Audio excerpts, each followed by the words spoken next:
انضف مصمت في ايجيبت مصمت فلفل، والغريبه ان الجمعه ده بيبقى اجازته، ولو مالكش في اكل المصامت مصمت فلفل هيخليك تحبه عافيه. ورحنا بقى الفرع التاني الشيك اللي في سموحه في وش خير زمان، وشغال طول ايام الاسبوع من الساعه 2 للساعه 2 ما عدا الجمعه، ويتميز المكان بالديكور والاضاءه، والطلب عندهم بيبدا من 60 جنيه. بينزل معاه الطحينه والمخلل والعيش، وتنزل السلطات والعيش مخبوزه عندهم، والسلطات وجمالها والطحينه نازله سخنه. تنزل شوربه الكوارع طبق مفتخر، وطبق المشكل تحفه، ولا الكوارع تفتح النفس. بهاريز الكوارع الملبل دي مش كوارع، ده ملبس. والرز الفتة عندهم خطير جدا. وها قد اكتملت سفرتنا العريقة. واحد طبق مشكل جمال ودلال، وشرب الكوارع من منظرها تفتح النفس. من منظرها اكتر حاجتين بتميز فلفل النظافة والطعم، ويدخل نصر على المشكل وبالعيش الطازة، والطعم حكاية جامد قوي فعلا. لو مش بتحب اكل المصمت هتحبه فعلا في فلفل الطحال ولحمة الراس والفشة والضرة والممبار. طبق مشكل عالي قوي قوي قوي، مش هتاكل زيه.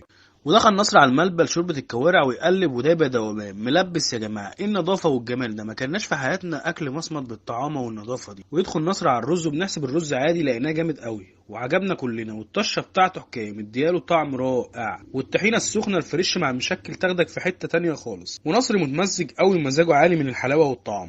الناس اللي مش بتحب اكل المصامت زي اصحاب نصر اللي معاه هتحبوه زي ما هم حبوه. وهنا نصر سخن بقى وضرب السيفن واخدها لحد البيت ماشي بجد. ونشوفكم في تجربة جديدة مع المطعم جية.